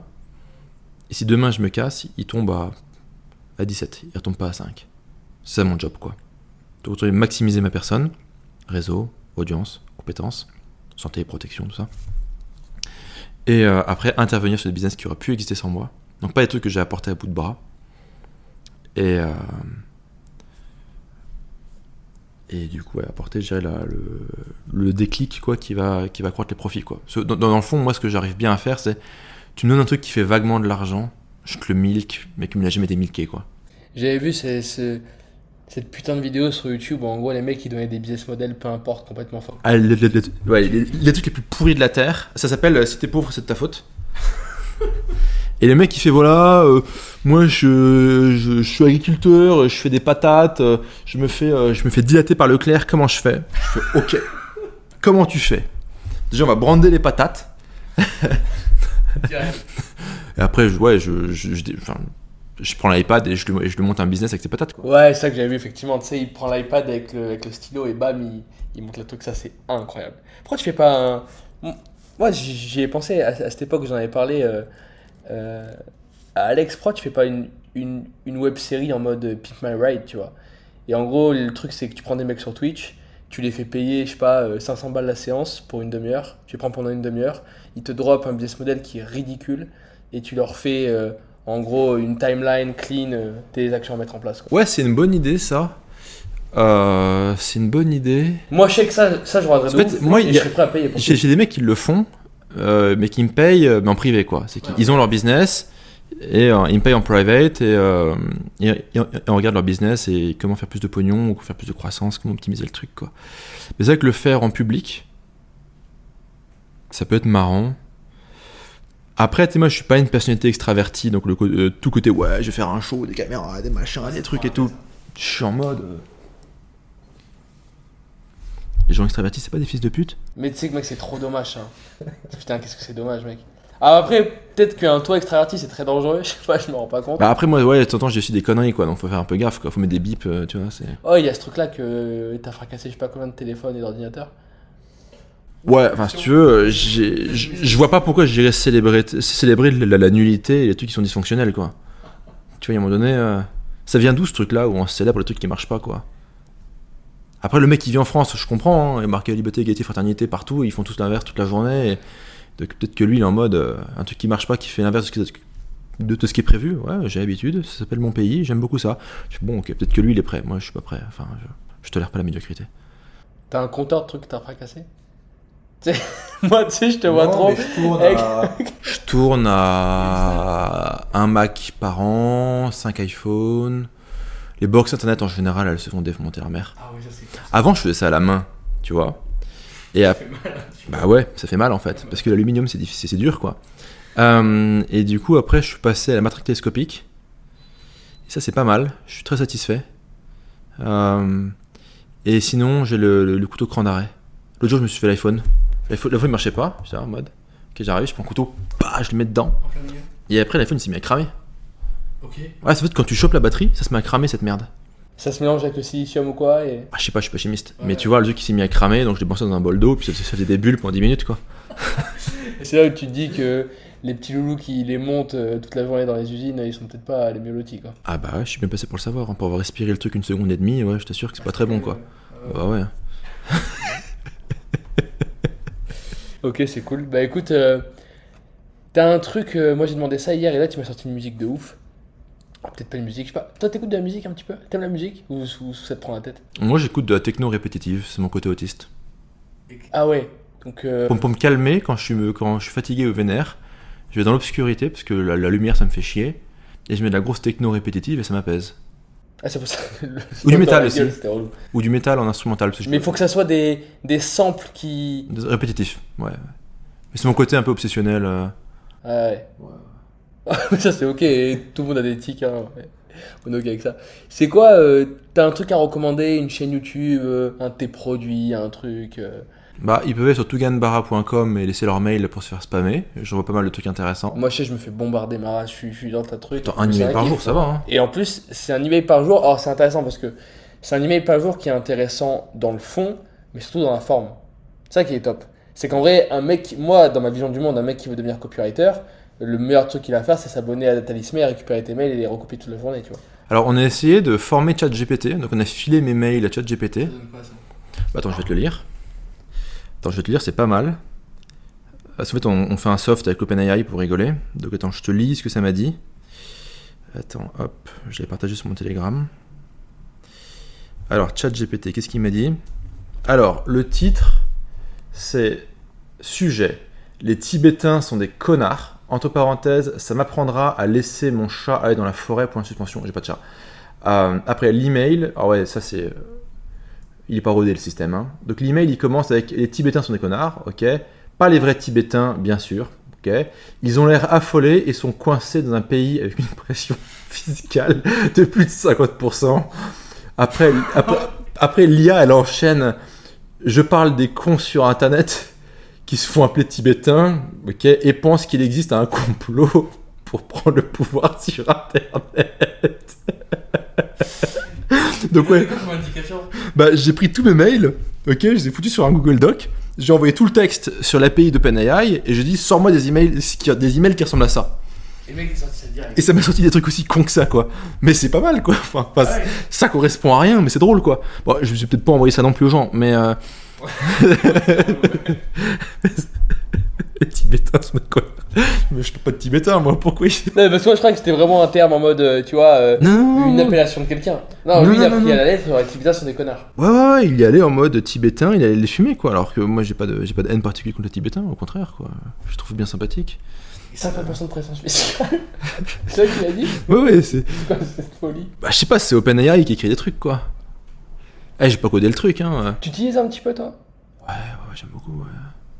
C'est l'avenir. Ouais, c'est ouf ça. Ça fout tout le monde au chômage. Bah tu sais que tu... Ouais, mais c'est gaulerie, mais c'est ce qu'il m'avait dit quand il était chez Tribes. Je t'avais posé la question que je pose souvent, c'est elle va où la smart money en ce moment? Et tu m'avais dit mec, toute la smart money c'est C'est Web3. Il y a quand même énormément de et, cerveaux et de smart money. Mais en mode stealth, tu vois. Ils montent des projets, il y a des gros fonds qui s'investissent, etc. Mais ils font pas trop de bruit pour le moment. Donc là, t'as énormément de cerveaux et de smart money. Et après, IA. Et ça arrose trop, sérieux, ça arrose trop. Là, tu penses, ça va être là, sur une prédiction, un an, il va se passer quoi, tu penses? Et est-ce que tu penses qu'on va avoir, tu vois, les mêmes systèmes qui vont juste être optimisés et améliorés, ou tu crois qu'il y aura encore, tu vois, des grosses disruptions Moi, je pense qu'on a amorcé la partie assez raide de l'exponentiel. C'est jusqu'à présent, c'était un peu mieux tous les ans, mais t'étais en mode... Tu sais, quand un mec disait intelligence artificielle, en général, c'était une startup complètement bidon. Et puis après, t'avais les trucs là t'avais Microsoft et Facebook qui ont essayé des trucs, mais au bout de 12 heures, l'IA, elle faisait zig heil et elle voulait refaire un holocauste, quoi. Je sais pas si t'as vu ce truc-là, là. Donc en fait, c'était pas forcément très au point. De ça, tu dis IA, moi, je pensais au truc là Je pensais à l'IA de Facebook qui s'attaquait à la religion de Mark Zuckerberg, quoi. Tu vois, dis donc, putain, il s'est tourné rapidement contre son créateur, lui. Et c'est vrai que là, avec OpenAI et ChatGPT, c'est vrai que c'est quand même bluffant. Et donc je pense qu'on amorce le début de l'exponentiel et que ça va être un putain de bain de sang, quoi. Et la vraie question, c'est dans quelle mesure on va réussir à créer plus de jobs qu'on en détruit. J'en parle avec Oussama, parce que moi aussi je dîne avec lui de temps en temps. Et en fait, on a eu cette discussion. Tu sais, parce qu'en fait, historiquement, t'as un truc qui s'appelle le déversement. Tu crois à ça, toi, que ce truc-là, il va créer... Moi, j'y crois. Attends, justement, mais je te donne un peu ma vision, puis après, c'est Oussama qui est pas mal. Donc, la vision un peu historique, ça s'appelle la théorie du déversement, d'un mec qui s'appelle Alfred Sauvy, tout le monde s'en fout, mais bon, je donne mes sources. Et le mec, il dit voilà, c'est quand t'introduis une révolution technologique dans un secteur, ça défonce ses emplois, mais ça crée des emplois dans le nouveau secteur. Typiquement, t'es en 1834, t'es McCormick, t'inventes la moissonneuse-batteuse, tu fous au chômage la moitié des paysans, du coup les paysans tu les prends, tu mets sur des charrettes, tu les envoies dans les villes, ils vont travailler dans des usines, faire des moissonneuses-batteuses pour défoncer encore plus de paysans. Bon, maintenant, ils ont un boulot industriel. C'est un déversement de la main-d'œuvre d'un secteur vers un autre, de métier vers d'autres. La question de l'IA, c'est est-ce que l'IA est-ce que la révolution qui va avec va créer suffisamment d'emplois et aussi suffisamment d'emplois où on peut parquer des bacs QI?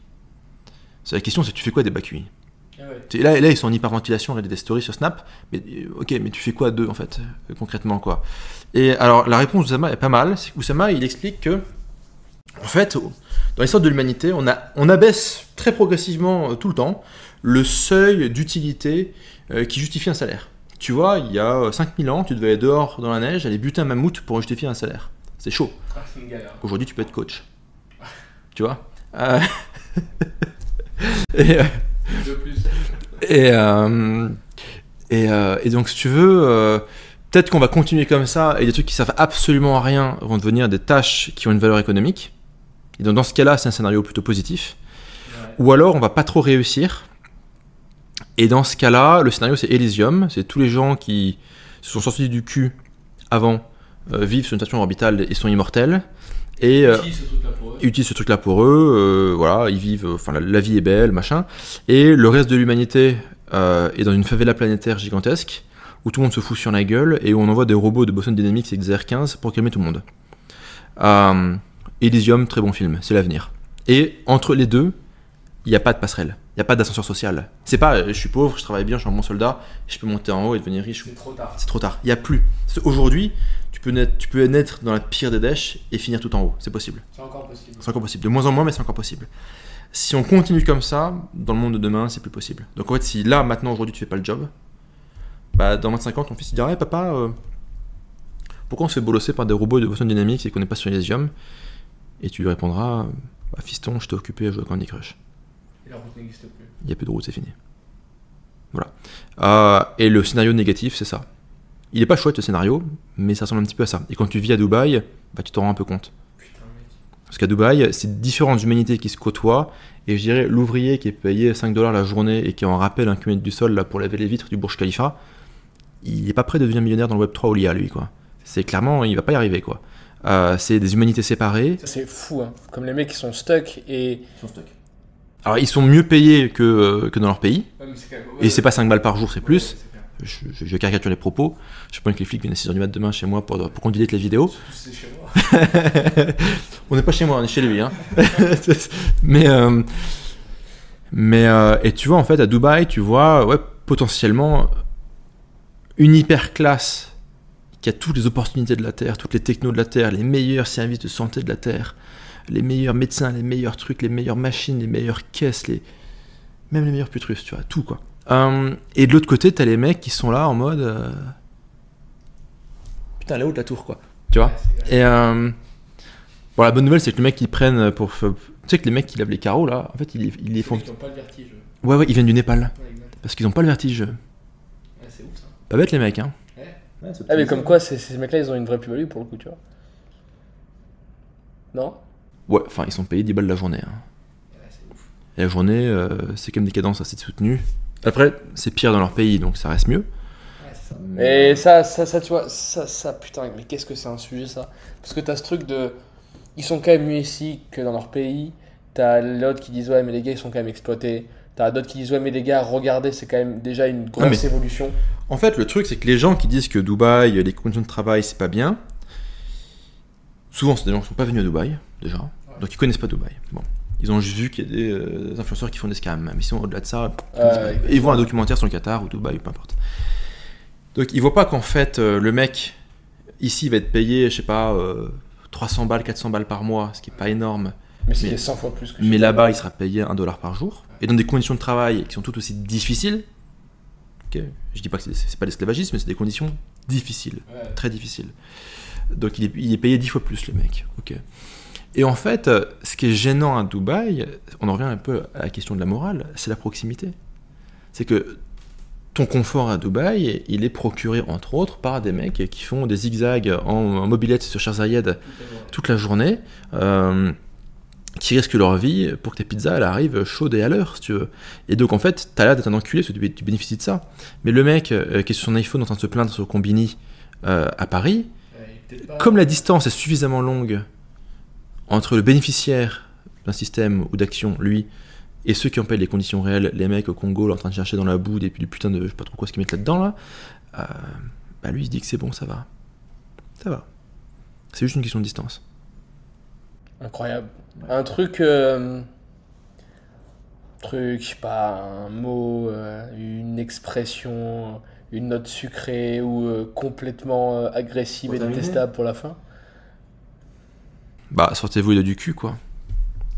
Enfin, franchement, c'était genre, j'ai été interviewé chez Enzo Honoré il y a 1 an et demi, donc j'ai fait la même réponse. Et à la fin, il me disait, ouais, t'as un mot pour les gens qui veulent se lancer et qui réfléchissent, qui hésitent. Et je lui avais dit, bah, qu'ils se faire tous enculer, quoi. Bah, si t'hésites, va te faire enculer. C'est pas grave, je veux dire, sur Elysium, le nombre de places, il est limité. Il n'y a pas de la place pour tout le monde. Ah ouais, c'est basique. Il faut des mecs qui font des zigzags pour me livrer une pizza. Bah, ça peut être toi. Toi qui nous écoutes. Tu veux faire des zigzags sur Sheikh Zayed avec tout le monde qui roule comme ça, sans clignotant, à 200, avec des Lambeaux, des machins, des Rolls-Royce, des Pakistanais, des bidules, pour me livrer une pizza? Si la réponse c'est non, si ce projet de vie te plaît pas, bah, achète mes programmes et deviens riche. Voilà. That's it. C'est beau, hein? Merci beaucoup, mec. C'était Rien. lourd. C'est comme ça que ça se passe, la vie. Pas toujours facile. Mais des fois, il faut tenir bon. See you there. Merci, à plus.